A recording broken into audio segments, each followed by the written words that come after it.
అందరికీ నమస్కారం. ప్రభుత్వ పథకాల అప్డేట్స్ కోసం మన ఛానల్‌ని ఫాలో అవుతుండండి. సబ్స్క్రైబ్ చేసుకోండి. వీడియోస్ మాత్రం లైక్ చేస్తూ ఉండండి. ఇక వివరాల్లోకెళ్తే దేశవ్యాప్తంగా ఉద్యోగులు, కార్మికులు చాలామంది కనీస వేతనాలు అందక ఇబ్బందులైతే ఎదుర్కొంటున్నారు. మరి కేంద్ర ప్రభుత్వం అయితే ఇటీవల కనీస వేతనాల పెంపు విషయమై ఒక నిర్ణయం అయితే తీసుకోవడం జరిగింది. దానికి సంబంధించి వీడియోలో డిస్కస్ చేద్దాం. వీడియో చివరిదాకా వినండి, సబ్స్క్రైబ్ చేసుకోండి, లైక్ చేయండి. ఇక కేంద్ర ప్రభుత్వం నుండి కార్మికులకు పెద్ద బహుమతి వచ్చిందని చెప్పుకోవచ్చు. ఇక్కడ వివరాలు చూస్తే లక్షలాది మంది కార్మికులకు పెద్ద ఊరటనిచ్చే పెద్ద వార్త కేంద్ర ప్రభుత్వం నుండి వచ్చింది. కనీస వేతనం నిర్ణయించారు. కార్మికుల జీవితాలను మెరుగుపరిచేందుకే మరి రోజువారీ ఖర్చుల కోసం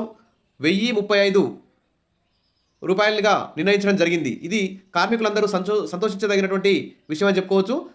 మరి ఈ పెంపుతో కార్మికులు అయితే ఆనందం వెల్లివిరుస్తుందని అంటున్నారు. కానీ ఇంకా ఇప్పుడు ద్రవ్యోల్బణం బాగా పెరిగింది, ధరలు బాగా పెరిగాయి. కనీసం రోజువారీ ఖర్చు కోసం 1500గా నిర్ణయిస్తే మంచిగుంటుందని చెప్పేసి కార్మికుల సంఘాలందరూ కూడా భావిస్తున్నారు.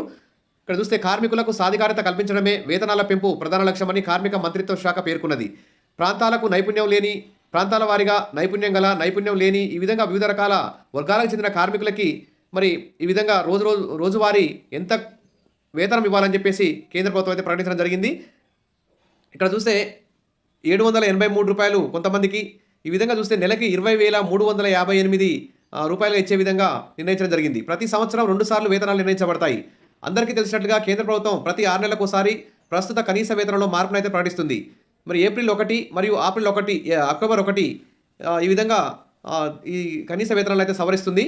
మరి అసంఘటిత వర్గ కార్మికులకు నెలకు అంటే 18,066 రూపాయలు, సెమీ స్కిల్డ్ వారికి 19,925 రూపాయలు మరియు నైపుణ్యం కలిగిన వారికి 21,917గా కనీస వేతనాలు ప్రకటించడానికి మరి కార్మికులందరూ కూడా అందించాలని చెప్పేసి ఇక్కడ అందరూ కూడా కేంద్ర ప్రభుత్వం అయితే పేర్కొన్నది. కొత్త వేతన రేటును ఎప్పుడు అమలు చేస్తారంటే కార్మికులకు కొత్త రేట్లు అక్టోబర్ 1, 2024 నుండి అమల్లోకి వస్తున్నాయి.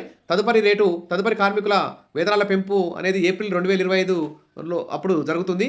ఆ రోజు వరకు ఈ సంవత్సరం ఉన్నటువంటి కనీస వేతనాలే అమలవుతాయని చెప్పేసి ప్రభుత్వం చెప్తుంది. నైపుణ్యం లేని జీతం కనీస వేతనం 868తో ప్రకటించబడింది. నెలకు సగటున 22,568 రూపాయలు వస్తాయి. అదే నైపుణ్యం కలిగిన వాచ్మెన్లకైతే 954 రూపాయలు చెల్లిస్తారు. అంటే నెలకు 24,800 రూపాయలు డబ్బులు వస్తాయి. ఇక సాయుధ గార్డులకు కనీస వేతనం రోజుకు 1,035గా నిర్ణయించారు. అది నెలవారీ వేతనం చూస్తే 26,910గా ఇక్కడ ప్రకటించడం జరిగింది. ఈ విధంగా కేంద్ర ప్రభుత్వం కనీస వేతనాల్ని ప్రకటించింది. ప్రస్తుతానికైతే ఇది కొంచెం కార్మికులకు ఊరట కలిగించే అంశమనే చెప్పుకోవచ్చు. విషయాల మరిన్ని అప్డేట్స్ కోసం మన ఛానల్ని ఫాలో అవుతుండండి. వీడియోస్ అయితే లైక్ చేయండి. Thank you.